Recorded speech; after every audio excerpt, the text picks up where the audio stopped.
So I think enough time has passed that we can confidently say this. I think Raven Johnson, like, I think she's entering draft bust category. Like, for a 50-year senior to come in and play as badly as she has, like, do I think she's the biggest bust of this draft? No. Gianna Neepkins is there, and like Tana Mayer hasn't made a team. I don't think it was the worst pick. Like, I still, archetype wise, I still think Gianna Neepkins as an archetype is a better archetype of player. That being said, like, the point guard position is the cheapest position in the league. Jordan Canada is playing at a borderline all-star level. She cost fucking $600K a year. Skylar Diggins is on an unmovable contract because they're paying her $900K. They're paying her like what, $50K more than Lexi Hull's gonna make next year, and that contract's deemed unmovable. And Lexi, again, I gotta be very clear. Her effort's there. She just kind of sucks. Like, I hate criticizing Lexi because of how hard she plays, and you can see she's playing her ass off. I just don't think she's that good. And the Fever wasted this pick. And the problem is, like, if you look at her game log, she has 5 points combined in her last 3 games, and these were garbage time. So, like, she plays 20. Since Caitlin Clark has come back into the lineup, she's just gone. She's not in the rotation. Like, that is an issue. That genuinely is an issue. She's not in the rotation. Now that Caitlin Clark's back. And if you've been looking at her shooting, a lot of people are like, oh, she's actually shooting pretty okay. Oh, look, she's shooting 40% from the field, 25% from 3. She has a 1.6 to 1 assist to turnover ratio. She's averaging a half a steal a game. She's averaging 1.6 fouls per game. Other than points, like, she's averaging more fouls than field goals made and assists. If you're looking at her 3-point shooting, she hit 1 in garbage time against Vegas. In non-garbage time minutes in her shooting, she has missed 3, 6, 9, 10, 11, 13. She is 0 for 13 in her last 13 non-garbage time minutes, 3-pointers. Like, that is absolutely mind-boggling. And she can't. Yesterday was the worst I've ever seen her play. Yesterday is the worst I've ever seen her play, honestly. I was very, very, like, I'm watching her on the court and I'm like, you take her off. Like, she just started going ISO. Like, for some reason, she decided that the best thing to do was her to dribble straight down the middle of the court and go tween, step back midi, or tween, spin move, spinning fadeaway jump shot. And I'm like, are you kidding me, right? Are you kidding me? Like, it is one of those things now where I'm like, I just don't, I don't know what she's going to do to help the Fever. There are levels between her and Ty Harris. Like, I think at times she looked like she could have taken over Ty Harris as the Fever's backup. But, like, why did we waste when the Fever needed size, athleticism? There were 2 obvious picks. First of all, I was not that high on Medina Okot pre-draft. So, look, that is a hindsight pick. In hindsight, yes, you may take Medina Okot. But the obvious pick was the top 3-4 talent.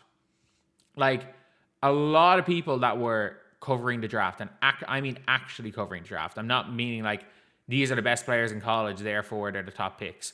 The dumbasses that had Lauren Betts number 1 on their mock drafts. Like, it is nearly everyone that's actually covering it was like, no, Nell Angloma is clearly the fourth best player in this draft. And it's one of those things where they had her. Like, if you're watching the Connecticut Sun play, by the way, Nell Angloma was 19. Or sorry, she turned 20 a few weeks ago.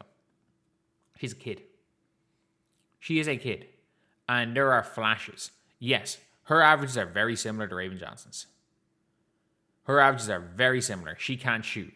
But she's a legit 6'1".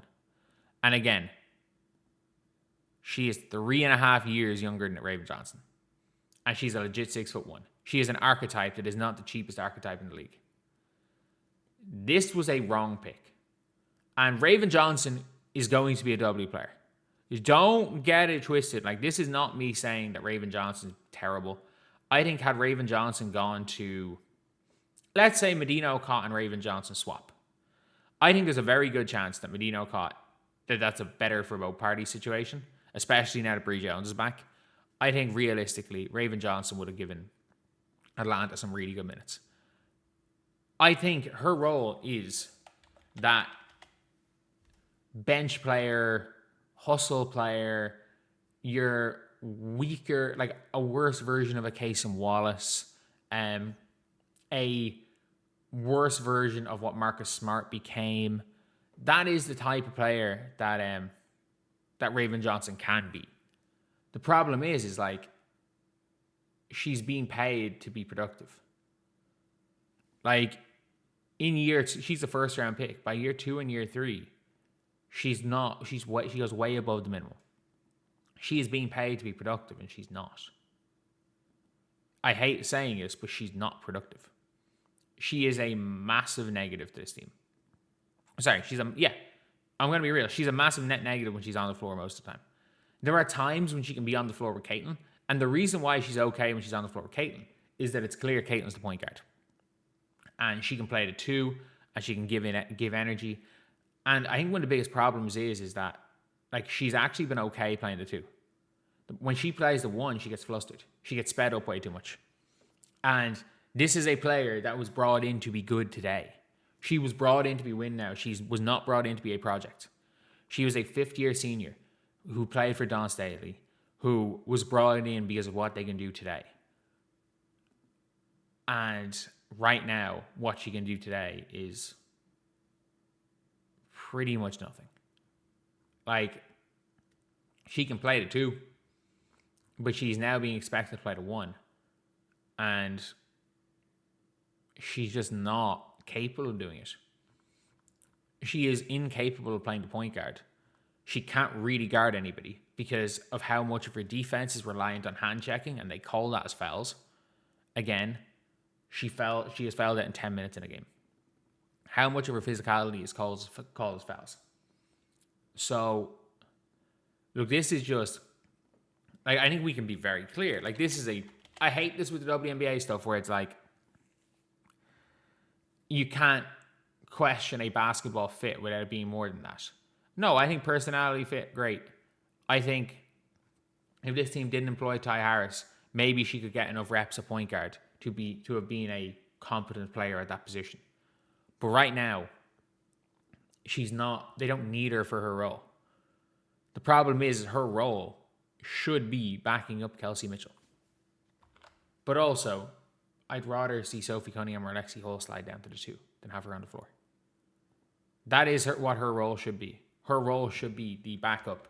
And they want to play Ty Harris so many minutes. Her role realistically has to be the backup shooting guard, because that's what she is. She is probably never going to be a quote-unquote true point guard, like what people wanted. I think she could play with Caitlin, with Kelsey long term. The problem is that that's not going to be there long term. That's not going to be there long term. They're not, like, they can't afford to keep out them. The Epic extensions, and people are like, oh, Caitlin can refuse her Epic. It's not Caitlin's Epic, it's Aaliyah's Epic that's fucked them. Aaliyah's Epic triggering a Supermax next year. Like, that's what's fucked them. That's what's really fucked them. And Like, Raven's going to have to come in suddenly and being a starter. And she's not good enough for that. And again, this is a player that was brought in to be a key contributor immediately. And look, I think Raven's going to have a long career. I think when it comes down to it, none of the players the Fever have, other than Demir Stantis, would be out of the league if the Fever got rid of them. Which is impressive, because most teams aren't in situations like that, where people would be straight up out of the league if they were gotten rid of. The Fever have that. Fever have a whole team of those players. The problem is, for me anyway, is that Raven's just not at that level. Anyway, I'll see you guys.